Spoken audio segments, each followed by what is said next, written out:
তো গরিবের আর কেউ সহযোগিতার দরকার নাই আর যথেষ্ট পরিমাণ আর পূজার গরিবের মতো ক্ষমতা আর তো আছে কেউ সহযোগিতা আর লিখতো না আর কমিটির যথেষ্ট পরিমাণ পয়সা দিয়ে আর পুজো করতো আর এত বছর ধরে 53 বছর ধরে আর এখনো স্বাধীন হই না পারি। আমরা চাই আমাদের পূজা আমরাই করব সুষ্ঠুভাবে সুন্দরভাবে। আমার মন্দিরে ডিস্টার্ব করবে, আমার মণ্ডপে ডিস্টার্ব করবে, তাদের আপনারা পাহারা দিন। নিজের অস্তিত্ব রক্ষা করি বলে এসে সনাতনী হিসেবে বাংলাদেশে বাঁচতে চাই।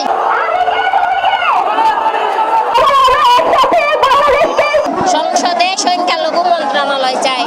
আমাদের হিন্দুদের চট্টগ্রাম রাজশাহী খুলনা হিন্দুদের এলাকা হতে হবে। বাংলাদেশ বাংলাদেশ বিদায় যেতে দেব না, আমার ভাইয়ের রক্ত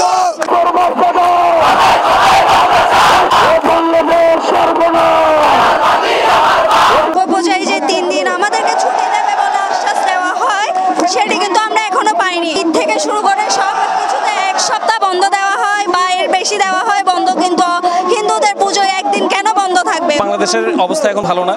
এখানে সংখ্যালঘুদের উপর প্রত্যেক দিন প্রতিনিয়ত অত্যাচার হচ্ছে। অসাম্প্রদায়িক এখানে বলতে কোনো কিছুই নাই। এখানে পুরো যা হচ্ছে হিন্দুদের উপর আক্রমণ, এটা পুরোটাই সাম্প্রদায়িক এবং এটা আমরা শুধু মুখের কথায় বিশ্বাস করতে চাই না, আমরা কনস্টিটিউশনাল চেঞ্জ চাই, আমরা সাংবিধানিক চেঞ্জ চাই। আমরা সংবিধানে আমাদের সংখ্যালঘুদেরকে 2য় শ্রেণীর নাগরিক করে রেখে আপনারা শুধু মৌখিকভাবে আমাদেরকে অসাম্প্রদায়িকের গান গাইলে হবে না।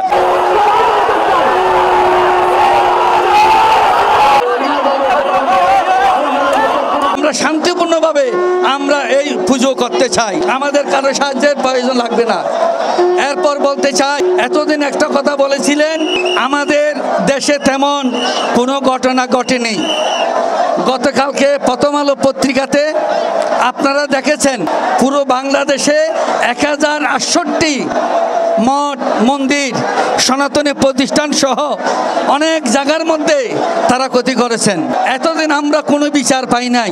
এবার আমরা দেখতে চাই, আপনারা তো বলছেন যদি অন্যায় করেন আপনারা তাদের বিচারের আওতায় আনবেন, তাদের শাস্তি দেবেন। এবার আমরা দেখতে চাই 1068টা যে ঘটনাগুলো ঘটেছেন আপনারা কি করেন, আমরা এখন আপনাদের সেটা দেখার জন্য অপেক্ষা রয়েছি। আমরা চাই যারা এই অন্যায় করেছেন, যারা মঠ মন্দির ধর্মীয় প্রতিষ্ঠান এবং ব্যবসা প্রতিষ্ঠান ক্ষতি করেছেন, তাদের উপযুক্ত শাস্তি দিয়ে তাদের আইনের আওতায় নিয়ে এসে যথাযথভাবে আপনারা শাস্তি দেবেন। এটা আমাদের হৃদয়ের দাবি, এটা আমাদের প্রাণের দাবি।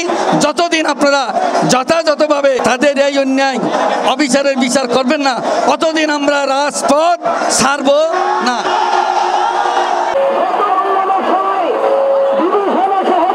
দুই পক্ষ থেকে ফুটবলার আর কিন্তু ফুটবলের মতো নেই, ওই তো লাচ্ছিব ওই চলাইতেব মাঝখানে আর ফুটবলের হাজ করি।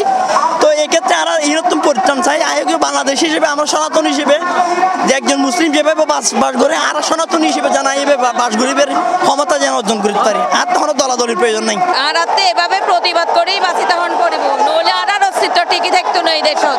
আর তো এই দেশের রোহিঙ্গা ন, আর এই দেশের বাসিন্দা, আর এই দেশত থাকতাম চাই। আর ধর্ম যাতে একদম বলবৎ থাকে তাহলে আর এই প্রতিবাদ। আর কেন হতা আর কেউ হেফাজত থাকতাম না চাই, আর এই দেশের অংশীদার আছে, আর এই দেশের অংশ।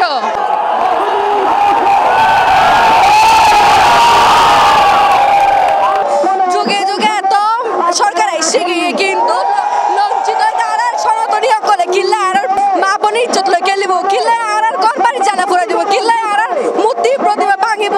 এই প্রাকৃতিক দুর্যোগরে আর বিচ্ছিন্ন করে বেগুনে একত্র কিল্লা আর অধিকার আদায়ের লাই। আর বর্তমান সনাতন জাতি নির্যাতিত নিপীড়িত, আর জাতি হিসেবে আর ন্যায্য অধিকার আদায় করার লাই বলে আর রাজাজি রাস্তায় নামিয়ে দেয়।